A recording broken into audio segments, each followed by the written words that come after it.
Shalom, perkenalkan nama saya Nisa Sadinatopa, NIM 1.01.2022.0049, kelas 4B, Prodi Pendidikan Agama Kristen, mata kuliah Teologi Perjanjian Baru.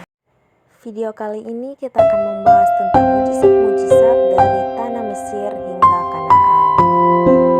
Dan teman-teman jangan lupa like, share, dan subscribe.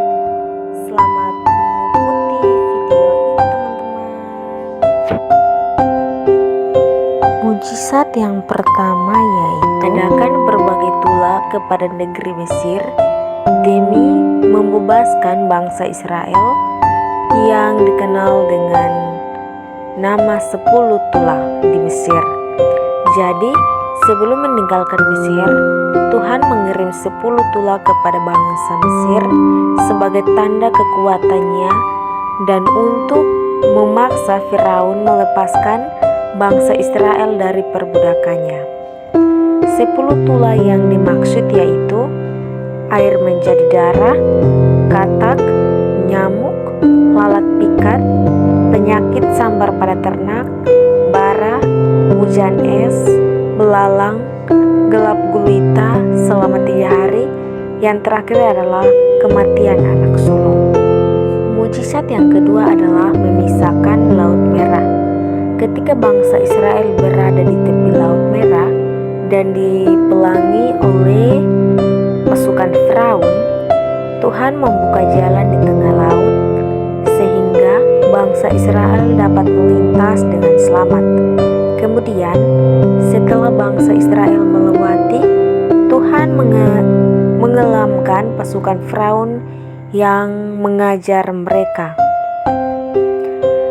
Berapa lama waktu yang dibutuhkan oleh Israel untuk menyeberangi laut yang terbelah?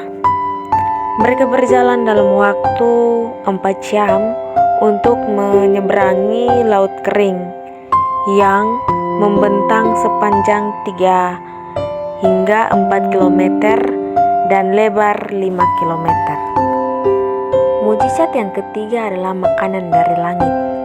Di padang gurun, Tuhan memberikan makanan berupa mana setiap pagi dan burung puyuh setiap sore kepada bangsa Israel untuk menyediakan makanan bagi mereka selama perjalanan.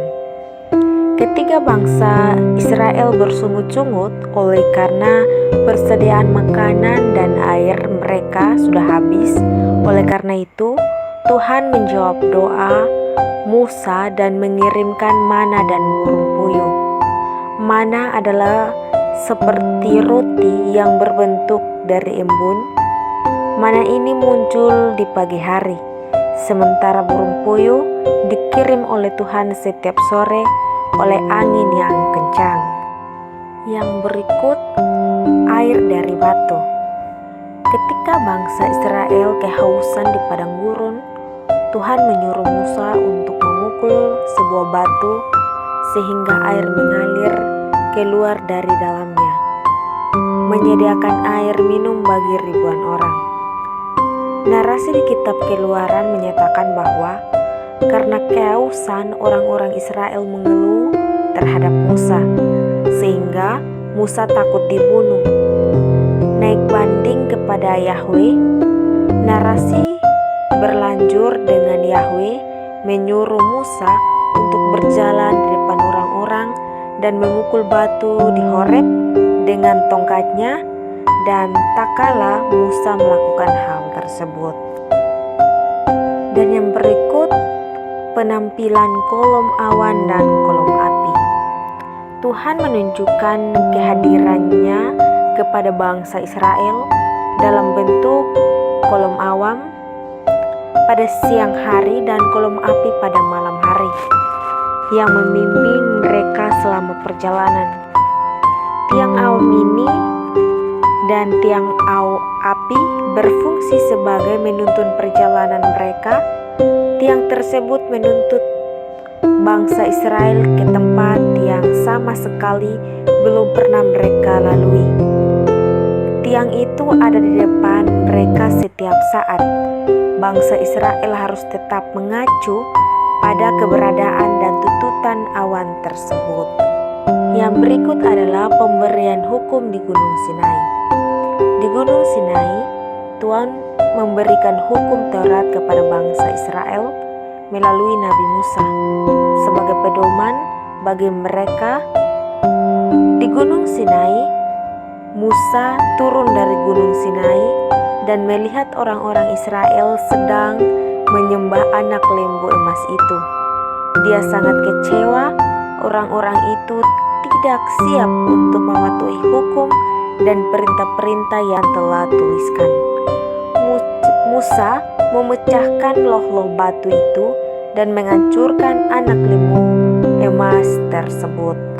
Dan mujizat yang terakhir adalah air sungai Yordan terbelah. Dan ketika bangsa Israel hendak memasuki tanah Kanaan, Tuhan membelah sungai Yordan sehingga mereka dapat melewati sungai tersebut dengan kaki kering.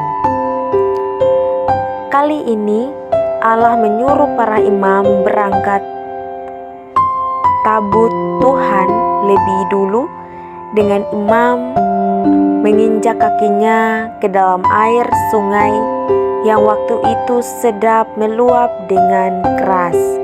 Maka air sungai itu sangat terputus dan membentuk bendungan. Dengan demikian, bangsa Israel dapat berjalan di tanah kering menyeberangi sungai itu.